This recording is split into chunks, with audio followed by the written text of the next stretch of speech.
Test takers with special requirement, क्या क्या special requirement assistance available होती है अगर कोई चाइल्ड स्पेशल है, कोई कैंडिडेट स्पेशल है। IELTS has accommodation for test takers with special requirement. These include providing support for hearing, visual और learning difficulties such as, so अगर आपको सुनने में, देखने में या लर्न करने में प्रॉब्लम है तो असिस्टेंस अवेलेबल होती है। So first one is papers that have been altered and enlarged. One is papers in braille. Third one is the listening part has a lip reading version.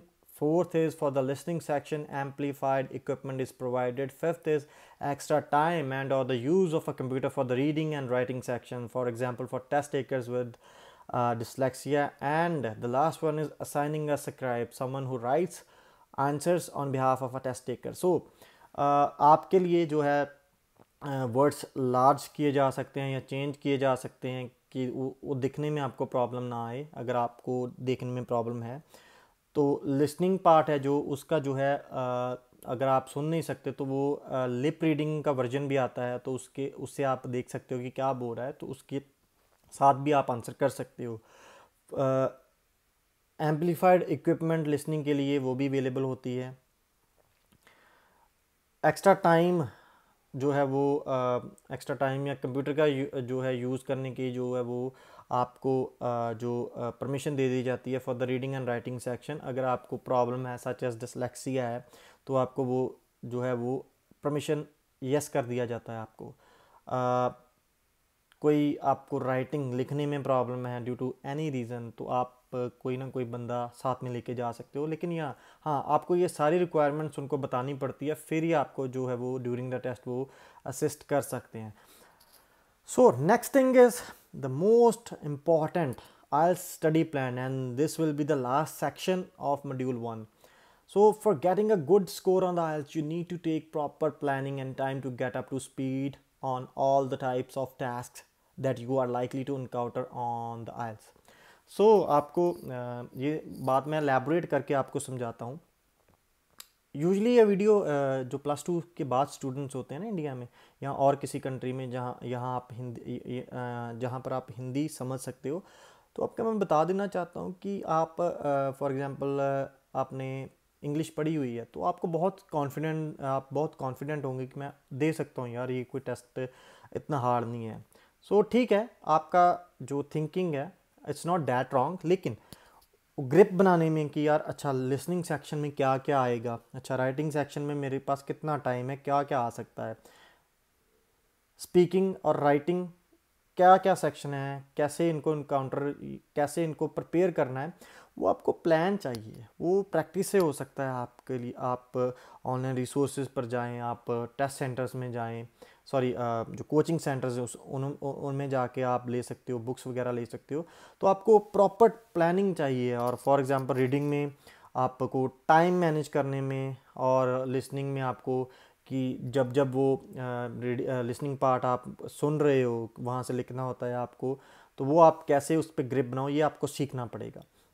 As a candidate you must be knowledgeable about the test format of the IELTS exam. आपको पता होना चाहिए कि आप IELTS का general या academic दे रहे हो, उसमें क्या फॉर्मेट है, क्या क्या आ सकता है। शॉर्ट आंसर्स होते हैं, मल्टीपल चॉइसेस होते हैं, एसेज होते हैं, लेटर्स होती हैं, बहुत कुछ होता है। तो आपको और स्पीकिंग में क्यू कार्ड्स होते हैं, टॉपिक्स होते हैं, तो आपको ये सब कुछ पता होना चाहिए।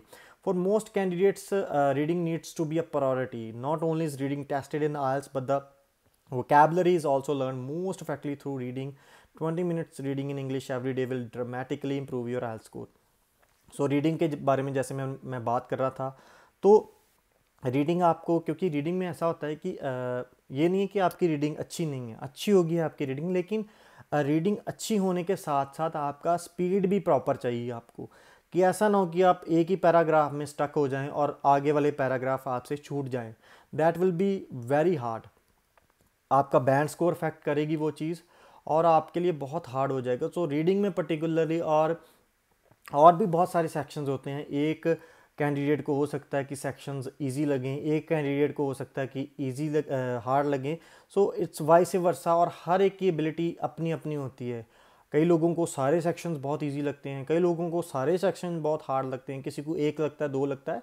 सो you have to take the test before your actual examination कि आपको किस में इम्प्रूवमेंट की ज़रूरत है, और उसके ऊपर आप वर्क करो 1 महीना 15 दिन, जैसे जैसे आपकी ग्रिप है, 2 महीने 3 महीने, और बाद में टेस्ट दो, you will achieve the desired score. One of the most crucial undertakings of sitting for any type of standardized test that assesses English skills is to have a good knowledge of the common vocabulary that is tested and expected of any test taker. So ऐसा है कि जब भी आप कोई भी test देते हो तो आपको जो है वर्ड्स वोकेबलरी की जो है वो आपको आप यू शुड बी लाइक आपको वोकैब लर्न करनी पड़ती है, आपको देखना पड़ता है यार कौन कौन से वर्ड बहुत ज़्यादा यूज़ होते हैं, उसके बारे में भी मैं वीडियो बनाने जा रहा हूँ. आप ये हमारा जो आयल्स का सेक्शन है, जो आयल्स का कोर्स है यूट्यूब के ऊपर, बहुत अच्छा कंटेंट मैं आपके लिए और भी लेकर आ रहा हूँ, ताकि ज़्यादा से ज़्यादा स्टूडेंट्स, ज़्यादा से ज़्यादा लोग इसका फ़ायदा उठा सकें.